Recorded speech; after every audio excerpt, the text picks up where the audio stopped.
예장합동총회가 코로나19 이후 종교에 대한 국민들의 인식을 조사한 결과 개신교에 대한 이미지가 더 악화된 것으로 나타났습니다.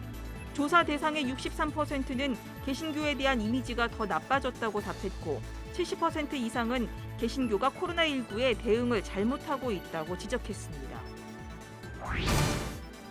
코로나19 확진 판정을 받았던 전광훈 목사가 퇴원 후 기자회견을 갖고 순교할 각오가 돼 있다고 말했습니다. 경찰은 방역 방해 혐의 등과 관련해 전광훈 목사 사택 등 4곳에 대한 압수수색을 벌였습니다. 교회발 코로나19 확진자가 급증하면서 교회의 공공성에 대한 논란이 커지고 있습니다. 하원 인터뷰 시간에는 새신교회 김종고 목사를 만나 지역사회 공공성과 동네 이웃들을 위한 마을 목회 이야기를 들었습니다. 여러분 안녕하십니까? CBS 뉴스입니다. 대한예수교장로회 합동총회가 코로나19 이후 종교에 대한 국민들의 인식을 조사한 결과 개신교에 대한 이미지가 더 나빠진 것으로 나타났습니다. 조사 대상의 63%는 개신교에 대한 이미지가 더 나빠졌다고 답했고 70% 이상이 개신교가 코로나19에 대한 대응을 잘못하고 있다고 지적했습니다. 송주열 기자의 보도입니다. 코로나19 상황에서 일반 국민들 눈에 비친 한국교회의 신뢰도는 낙제 수준이었습니다. 코로나19 시대 한국교회 미래전략 수립 TF가 진행한 설문조사에서 개신교 이미지는 코로나19 이전과 비교할 때 매우 악화된 것으로 나타났습니다. 응답자들은 코로나19 이전과 현재의 종교별 신뢰도를 묻는 질문에 불교와 가톨릭의 경우 응답자의 86.8%와 83%가 비슷하다고 답한 반면 개신교의 경우 63.3%가 더 나빠졌다고 답했습니다. 코로나19와 관련한 한국교회의 대응에 대한 평가는 어떨까? 응답자들은 교회 모임, 행사, 식사 자제, 교회 방역과 감염 예방 수칙 준수, 교회를 향한 정부와 사회의 요구 대응을 묻는 세 문항 모두에서 70% 이상 잘못하고 있다는 평가를 내렸습니다. 자세히 들여다보면 응답자들은 교회 모임, 행사, 식사 자제에 대해 78.1%가 잘못하고 있다는 냉정한 평가를 내렸습니다. 예배 시 교회 방역과 감염 예방 수칙 준수에 대해서도 잘못하고 있다는 응답이 69.5%에 달했습니다. 한국교회의 정치 참여에 대해서도 부정적인 의견이 많았습니다. 응답자의 77.7%는 정치에 관여하지 않는 것이 좋다고 응답했고 14.2% 정도가 정치 활동에 참여하지는 말고 정치적 목소리를 내는 것은 괜찮다고 답했습니다. 코로나19 재확산으로 국민적 민폐 집단이 된 사랑제일교회 전광훈 목사 측의 반정부 집회에 대한 부정적 인식이 반영된 결과로 분석됩니다. 그렇다면 개신교 인식 변화를 위해 무엇을 해야 할까? 응답자의 60.6%는 윤리와 도덕 실천 운동이라고 꼽았습니다. 다음으로 사회적 약자 구제 봉사 49.6%, 인권, 약자 보호 등 사회 운동 22.5% 순이었습니다. 이 밖에 응답자들은 국내 코로나19 대유행의 주범이 된 이단, 신천지 집단과 개신교를 비교한 문항에서 응답자의 21.6%가 같다고 응답해 코로나19 상황에서 한국교회에 얼마나 실망하고 있는지 보여줬습니다. 이 지표가 우리에게 이야기해 주는 것은 한국교회가 이러다가는 진짜 망할 수 있겠다라는 참 너무도 두렵고도 불안한 그런 어떤 지표인 것 같습니다. 그러나 정직함으로부터 출발하면 또 새로운 그 소망을 하나님께서 주실 것이라고 확신합니다. 설문조사는 전국의 만 19세 이상 1000명을 대상으로 광복절 직전인 지난달 13일부터 20일까지 온라인 조사 방식으로 진행됐습니다. 표본 오차는 95% 신뢰 수준에서 플러스 마이너스 3.1%포인트입니다. CBS 뉴스 송주열입니다. 코로나19 확진 판정을 받았던 전광훈 목사가 퇴원 후 기자회견을 갖고 순교할 각오가 돼 있다고 말했습니다. 경찰은 방역 방해 혐의 등과 관련해 사랑제일교회 전광훈 목사 사택 등 4곳에 대한 압수수색을 벌였습니다. 이순규 기자의 보도입니다.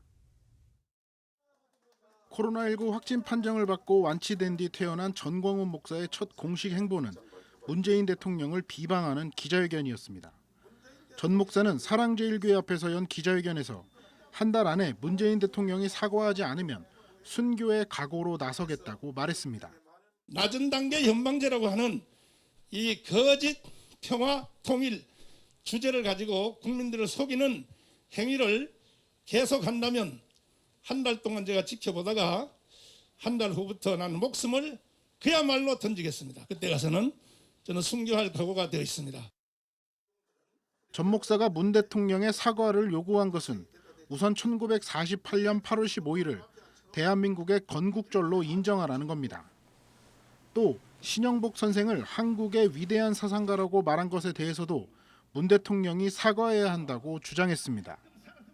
전 목사는 스스로를 한국교회를 이끄는 선지자로 지칭하며 국민이 좋아하든 안 좋아하든 선지자는 상관하지 않는다고 말했습니다. 전 목사가 순교의 각오로 나서겠다고 목소리를 높이고 있지만 그를 둘러싼 환경은 좋아지지 않고 있습니다. 서울 종로경찰서는 2일 전광훈 목사를 공직선거법 위반 혐의 기소 의견으로 검찰에 송치했습니다. 전 목사는 공직선거법 위반 혐의로 구속 기소됐다 보석으로 풀려난 상황에서 혐의가 더 늘어난 겁니다. 검찰은 또 지난달 15일 열린 광화문 집회에 전광훈 목사가 참석했고 이로 인해 코로나19 확진자가 증가하자 전 목사의 보석 취소를 법원에 요청한 상태입니다. 전광훈 목사를 향한 여론도 갈수록 악화되고 있습니다. 전광훈 목사의 재수감을 촉구하는 청와대 국민청원은 9월 2일 현재 45만 명이 넘었습니다. 교계 안에서도 전광훈 목사에 대한 비판의 목소리는 사그라들지 않고 있습니다. 한국기독교목회자협의회 대표회장 지영은 목사는 CBS-TV가 마련한 전광훈 사태와 한국교회 토론회에 참석해 각 교단 총회에서 전광훈 목사를 이단으로 규정해야 한다고 주장했습니다. 근데 전반적으로 보기에 이건 너무나 명백하다. 그러니까 복음을 말하자면 어떤 이념이나 특정 정치 그 집단의 이 도구로 전락시켰다. 이게 지속적으로 명백할 경우에는 저는 그것도 이단을 판정하는 기준으로 볼 수 있다. 경찰은 또 전광훈 목사 사택과 교회 관련 시설 4곳을 압수수색하는 등 전 목사에 대한 수사 속도를 높이고 있습니다. 경찰은 압수수색에서 코로나19 확진자 발생 뒤 교인 등 조사 대상 명단을 일부 누락한 채 제출해 역학 조사를 방해한 혐의와 관련된 자료를 확보한 것으로 알려졌습니다. CBS 뉴스 이승규입니다. 코로나19 신규 확진자 수가 2일 0시 기준으로 267명 증가하며 나흘 연속 200명대를 보였습니다. 중앙방역대책본부는 수도권 집단 감염이 시작된 지난달 14일 이후 지금까지 신규 확진자가 5,600여 명에 발생했으며 이는 전체 누적 확진자의 4분의 1에 해당한다고 밝혔습니다.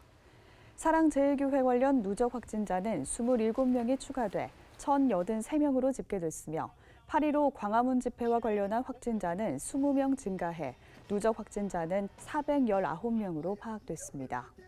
서울 영등포구 권능교회 관련 누적 확진자가 5명 늘어난 33명으로 집계되는 등 교회 관련 확진자도 계속 발생하고 있습니다.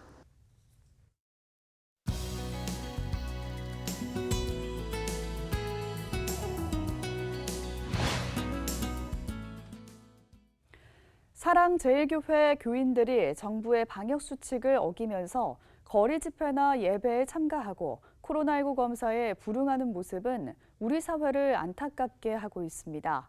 이웃의 생명과 안전보다 내 교회, 우리 교회만 괜찮으면 상관없다는 식의 개교회주의가 이번 코로나 2차 확산 사태를 키운 면이 적지 않은데요.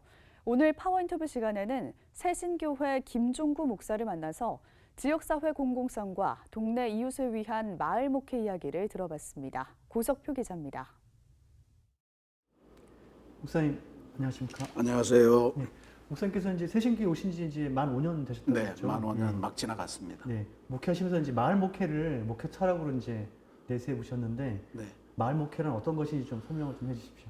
원체 새신교회는 그 세계 선교를 아주 열심히 하던 교회로 우리 교단 안에서는 아주 정평이 나 있는 그런 교회입니다. 근데 제가 와서 보면서는 세계 선교도 웬만큼 자리가 잡혔고, 근데 교회라고 하는 것은 기본적으로 선교사를 파송해서 뭘 하는 것보다는 교회가 어디에 파송이 됐는가, 어디에 세워졌는가, 이게 중요하다고 보고, 예수님 말씀에도 그런 걸 찾아낼 수 있을 것 같았어요. 그래서 조금 더 세계 선교도 하지만 우리가 몸담고 있는 이 마을, 동네를 위해서 교회는 무엇인가, 이런 것들을 좀 찾아봐야 되겠다 하는 생각에서 특별히 이제 창립 40주년도 되고 하면서 나름 기도하면서 그런 개념을 잡았습니다. 그런 점에서 이제 이 교회 스스로가, 교회 전체가 선교사이고 교회 전체가 한 마을에 파송된, 주님께서 파송하신 그러한 상황이라고, 그럼 우리와 주민들은 어떤 관계인가, 뭐 이런 것들을 생각하면서 저 나름대로도 이 목동이라고 하는 지역에 새신교회가 마을 목회, 동네 교회로서의 역할을 좀 하는 게 하나님의 뜻에 더 맞지 않나, 이런 생각에서 이 개념을 생각하게 됐습니다. 이웃과 함께하는 교회. 뭐 그런 셈이죠. 그런 교회, 그런 마을 목회를 네. 지향하는 이유가 있었다면 어떤 게 있었을까요? 이제 현실적으로 선교 100년 지나면서 한국 교회가 정체가 시작이 됐고, 심지어 요즘은 뭐 침체, 감소 뭐 이런 단계로 접어들었는데, 교회라는 걸 숨겨야 되고, 이렇게 이제 교회의 위상 같은 것들이 이제 추락된 데에는 교회가 갖고 있는 공공성, 이거에 대한 시민들의 의식이 바뀌지 않았나. 그러니까 교회는 더 이상 공공사회를 위해서 존재하기보다는 기독교라고 하는 특정 교리를 믿는 자기네들의 유익을 위한 그러한 집단이다, 이런 생각들이 강해진 것 같아요. 그러니까 공공성을 상실한 게 대단히 안타까운 상황인 것 같고, 그게 아마 최근에 코로나19의 재확산 이 여파 속에서 사회적으로 교회가 지금 비난을 받고 있는 이런 일견의 원인이 되는 것 같습니다. 그런 면에서는 세상 사람들의 마음을 얻고 그들의 마음을 예수의 복음으로 치유하는 이런 것들이 가장 중요한 일 아닌가 해서, 마을 목회는 선택의 사항이 아니고 필연이다, 교회의 존재 자체다, 이제 이렇게 생각을 하게 된 거죠. 이렇게 이제 교회가 이제 공공성을 이유하고 마을의 주민들의 필요에 부응하는 교회가 되는 이런 마을 목회를 지향하고 계신데, 그럼 새신교회뿐만 아니라 이제 다른 교회들도 이런 목회를 지향하면 좋을 것 같은데, 이렇게 하기 위해서 어떤 게 좀 걸림돌이 될까요, 목사님 보시기에? 저는 가장 큰 문제가 이제 개교회주의라고 보고요. 이 개교회주의가 이번에 코로나19의 재확산 과정에 뭐 비대면 예배, 대면 예배 이런 속에서 갈등 나타나고 이런 거의 핵심이라고 봅니다. 이 교회는 이 세상에서 유일하게 교회 안의 사람들이 아니고 교회 밖의 사람들을 위해 존재하는 기관이다라고 하는 이 말입니다. 그러니까 이게 교회가 교회를 생각할 때 제일 중요한 말 같아요. 근데 오늘날 이게 무너지는 것 같아요. 다시 한번 교회는 하나님께서 세상의 구원을 위해서 보낸 그런 선교 단체이고 선교 기관이고, 그러면서 우리 교회는 그런 의미에서 세상의 구원을 위한 도구로서 그렇게 쓰임 받는 그런 어떤 그 영적인 자기 정체성 이런 것들을 재발견하는 게 저는 가장 중요하다고 보고요. 말씀드린 것처럼 그게 이제 교회의 공공성이겠죠. 공공성을 회복하는 일이 가장 중요한 것이고, 공공성이 저해되는 게 아마 지금 이와 같은 세상 안에서 교회에 대한 기대, 소망 이런 것들을 망가뜨리고 있는 가장 큰 걸림돌이 아닌가, 저는 그렇게 생각을 합니다. 이제 새신교회를 담임하고 계시잖아요. 근데 지금 뭐 충분하게 다 말씀을 다 해주셨긴 했는데, 앞으로 이제 새신교회를 앞으로 좀 어떤 방향으로 또 목회를 이끌어 가실지 끝으로 좀 다짐 같은 거 말씀. 지난 6월부터 이제 6년 차가 시작이 됐습니다. 제가 새신교회에서. 그러면서 코로나19 시대 이후에 교회가 도대체 어떻게 해야 될 건가? 역시 지금까지 해오던 마을 목회라고 하는 거를 염두에 두면서 제가 크게 한 3가지 정도를 고민하고 있습니다. 첫 번째로 어린이 청소년들을 위한 대책입니다. 저희들이 깊이 고민하면서 기도하는 것은 어린이 청소년 창의교육센터 이런 걸 좀 만들어 보자. 그러면 이 한참 그 모든 게 이제 갖추어져야 되는 또 성장하는 이러한 시기에 그들이 좋아하는 교육을 리더십으로 성장하기에 필요한 어떤 바탕교육 같은 거를 할 수 있는 주중교육센터를 만들어야 되겠다. 이런 생각을 해보는 거예요. 그래서 또 하나 치중하는 거는 청년입니다. 예. 저희들이 이쪽 1층하고 지하실하고를 전부 다 청년들의 일종의 회복 혹은 지원 센터로 좀 개방하고 2021년부터는 그 누구든지 와서 마음껏 차도 마시고 그리고 우리들은 이제 뭐 아주 실질적인 문제 그 기업에서 그 저 직원들을 뽑는 그런 분들도 좀 초대해서 그 과연 회사는 어떤 사람들을 인터뷰할 때 중심으로 보는가 뭐 인터뷰 교육 그다음에 조금 누가 독지가가 생긴다면 젊은이들이 채택하는 창업 같은 것도 좀 지원해 줄 수 있는 그런 어떤 센터로서 한번 해볼까 그런 계획을 하고 있고요. 또 하나의 틀은 중장년들입니다. 실제로 인생의 마지막 단계를 훈련하고 준비하고 충전하고 뭐 이럴 수 있는 공간으로서 이분들을 위한 대책이 마련돼야 되겠다 이런 생각을 갖습니다. 그래서 어린이, 청소년, 청년, 중장년 이 세대를 위한 실질적인 어떤 지원센터, 회복센터로서의 기능을 이 교회가 감당해 줬으면 좋겠다 이런 생각을 갖고 지금 열심히 목회실에서 프로그램을 짜고 있는 중입니다. 예, 네. 알겠습니다. 목사님 생각하시는 그 마을 목회 그 철학이 하여튼 이 마을 곳곳에 잘 스며들어서 그랬으면 귀한 열매로 좋겠어요. 네. 결실을 냈으면 좋겠다는 생각이 듭니다. 네네. 목사님 오늘 말씀 고맙습니다. 네네, 고맙습니다.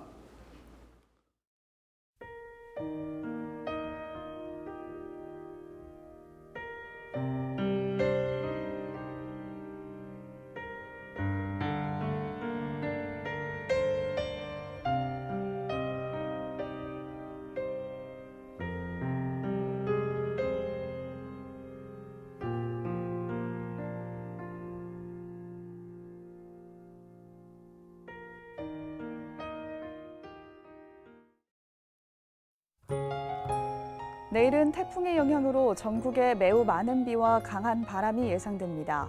또 충남과 전라도, 경상도에 발효 중인 태풍특보는 전국으로 확대될 전망입니다.